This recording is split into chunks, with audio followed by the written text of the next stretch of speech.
A esta hora quiero darle la bienvenida a José Félix Oleta, exministro de Salud, médico internista, profesor de la Facultad de Medicina de la Universidad Central de Venezuela.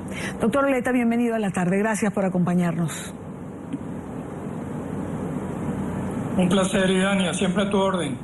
Doctor, ¿por qué el gobierno se niega a establecer una especie de cordón humanitario que permita que las donaciones que se han recogido en varios países del mundo puedan llegar a quien los necesita? Bueno, esto es un absurdo, es una paradoja, existiendo tantas necesidades y siendo el gobierno quien tiene que dar la primera respuesta de cooperación con la población, que ante una situación tan adversa, tan difícil, no se acepte la ayuda que espontáneamente tanto instituciones, países o personas privadas quieren hacer para mejorar, para mitigar el efecto de la carencia de medicamentos y de otros insumos para la salud en Venezuela.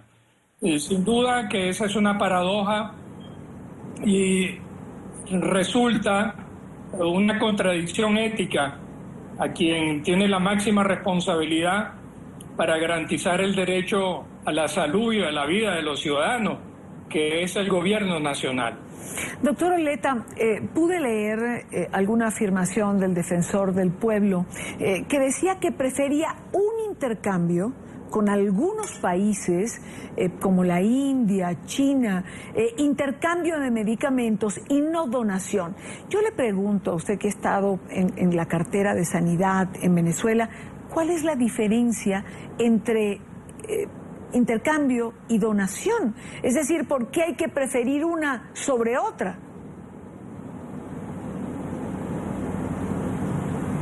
Bueno, ese es un ocultamiento de la verdad. Aquí la palabrería, el discurso quiere llevarse por delante una durísima realidad, sobre todo a cara de la opinión pública internacional. Y no hay discurso que pueda ocultar el sufrimiento del pueblo de Venezuela, no solamente por la carencia del medicamento y de los insumos esenciales, sino simplemente por el sufrimiento que significa la incertidumbre de no poder hacer un tratamiento, la incertidumbre que nos genera, la ansiedad y la angustia que nos genera el no poder tratar a nuestros enfermos o los familiares de estos enfermos, de no ver la resolución del problema de salud de sus hijos o de los nietos o de cualquier familiar enfermo.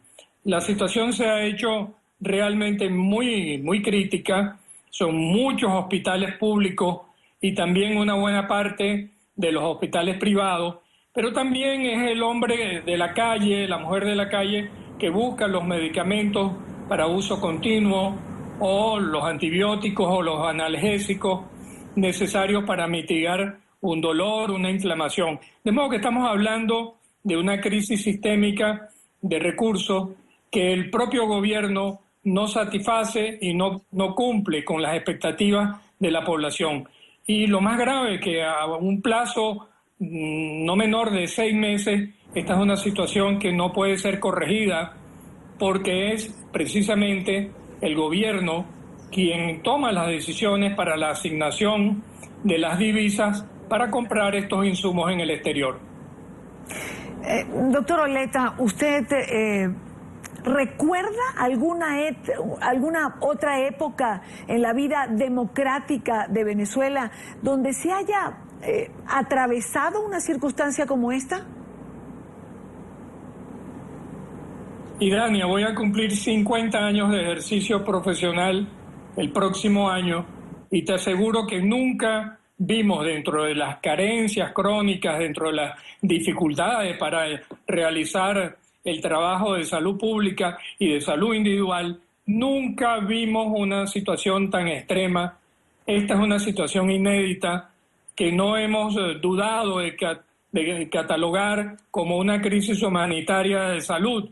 Y no es un problema que se está presentando en los últimos 15 días, es un problema agravado en los últimos días. Pero esto es un problema que venimos advirtiendo desde hace 2 años y medio, cuando comenzamos a ver las dificultades para poder atender en forma oportuna y con calidad a nuestros enfermos. Ahora, la pregunta que muchos se hacen, doctor Oleta, ¿cuántos muertos más se necesitan en Venezuela por falta de medicamentos o de insumos médicos para que el gobierno reaccione y abra ese corredor humanitario que permita que ingresen las donaciones? Mire, solamente la contumacia de los gobernantes, y entre ellos la primera responsabilidad es del señor Maduro, esa contumacia que no le permite rectificar los errores, que le obliga a repetir incesantemente los errores. Y en este caso es un error superlativo, porque es un error fundamental que afecta la humanidad, que afecta la vida de muchas personas, y será su conciencia en primer lugar, y también los órganos que tienen que ver con la protección de los derechos fundamentales de las personas, que hagan los reclamos fundamentales, tanto en Venezuela como en el exterior. El señor Maduro tiene que rectificar, es un llamado a la conciencia que le hemos hecho no solamente los médicos, los padres de familia, los ciudadanos en general, que atienda las necesidades fundamentales del pueblo. Y en este momento hay mucho sufrimiento. Como siempre, doctor Oleta, Félix Oleta, exministro de Salud, gracias por acompañarnos en el programa. Muy amable de tu parte. No, amable usted por estar con nosotros.